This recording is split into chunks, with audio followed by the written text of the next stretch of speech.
March 5, 2008. The night was quiet in Athens, Georgia. Most of the town had long since gone to bed. But in one off-campus house, a young woman's life was about to be violently torn away. Eve Carson, a 22-year-old student at the University of North Carolina, had stayed behind that evening choosing books over parties. Her roommates left at 1:30 a.m., expecting to return in a few hours. But when they did, the front door was wide open, lights still burning, and Eve was gone. The police arrived quickly, but what they discovered shortly after would shock an entire community. Eve's body found a mile from her home, riddled with bullets. No wallet, no phone, no immediate clues. A promising young life ended in an unimaginable way. How did this brilliant student vanish in the dead of night? And who could commit such a heinous act? And this is the story of Eve Carson, a life of promise, a senseless murder, and the relentless pursuit of justice. Part 1. The Life of Eve Carson. Eve Carson was born on November 19, 1985 in Athens, Georgia. From a young age, she stood out. Her intelligence, discipline, and compassion were evident in everything she did.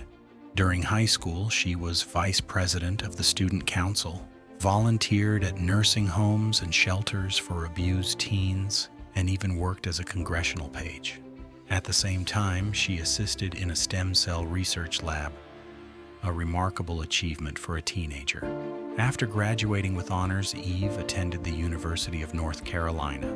She pursued a double major in political science and biology, quickly earning a reputation as one of the most driven students on campus. She led student organizations. Yet she continued her charitable efforts, taught science at an elementary school, and traveled internationally to volunteer, spending summers in Ecuador, studying in Cuba, and joining research projects in Egypt. Her ambition was unmistakable. She had already secured a job offer from a major company, planning to begin her career immediately after graduation. Eve Carson wasn't just a student. She was a rising star destined for extraordinary achievements. Part 2. The Night of the Disappearance. February 2008. Eve was 22 and living off campus with close friends. On March 5th, around 1:30 a.m., her roommates invited her to a party. Eve declined, choosing to stay home and study. By 4:30 a.m., her friends returned to an empty house. But something was wrong. The front door was open. Lights still shone from inside. Eve was missing and her car was gone. Darn, they called her, but she didn't answer. At first, they thought maybe she had gone somewhere quickly, but as hours passed, fear replaced hope. The next day, one of her friends reported her missing. Around 5 a.m., police received a call from a woman a mile from Eve's home. She had been awakened by gunshots and a scream. When officers arrived, they discovered a young woman's body. No ID, no phone. Nothing to identify her immediately, but it didn't take long for the friend to recognize the victim. Eve Carson. Part 3. Early investigation and clues. Detectives began reconstructing the timeline. Eve had been home at 1:30 a.m., yet by 5 a.m., her body was found a mile away. The missing car suggested robbery as a motive. Her wallet and credit cards were missing, but there was no sign of sexual assault. Her phone records indicated the last signal came from a tower near a highway.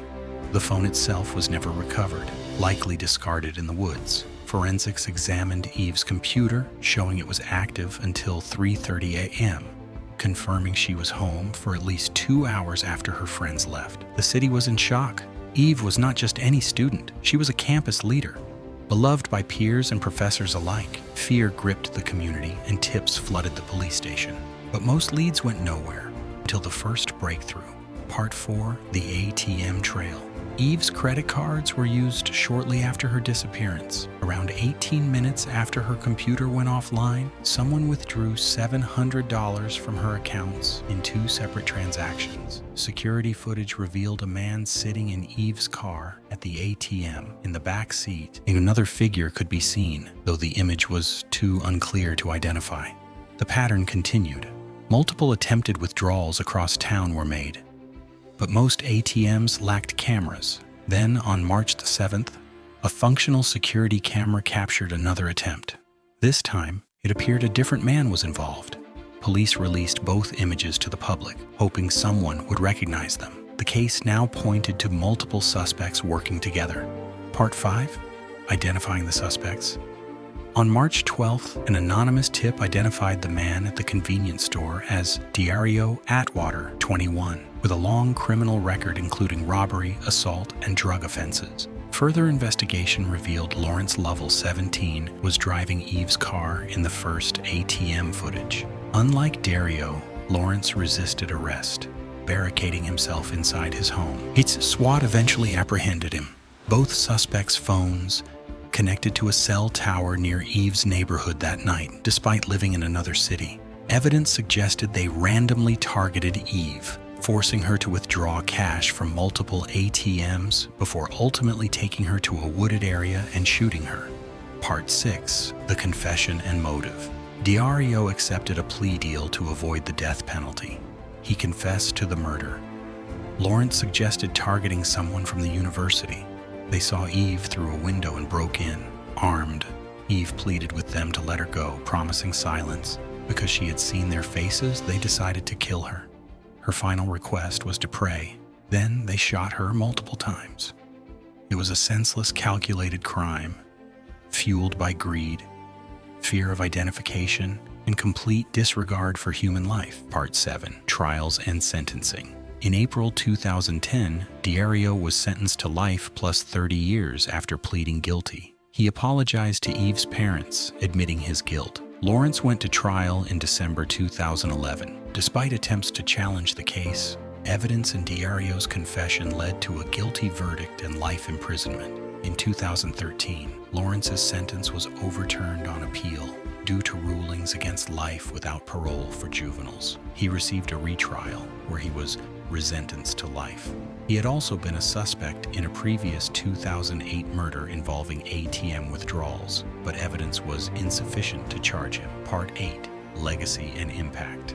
Eve's murder shook the community and sparked change. North Carolina legislators enacted stricter laws for gang-related crimes. At UNC, a scholarship in Eve's honor and a memorial garden were established. Friends shared stories of her inspiration, including one who pursued his dream on American Idol, motivated by Eve's life and untimely death. Eve Carson's story is a reminder of the fragility of life and the enduring need for justice. Her brilliance, compassion, and ambition continue to inspire those who knew her, even as her murder remains a dark chapter in the city's history. Conclusion. Eve Carson was not just a victim. She was a young woman whose potential was stolen, whose life was full of promise. The meticulous investigation, digital evidence, and bravery of law enforcement brought her killers to justice. But her absence is still deeply felt. Her story reminds us to cherish every moment, recognize the impact of community, and never forget the lives that end too soon.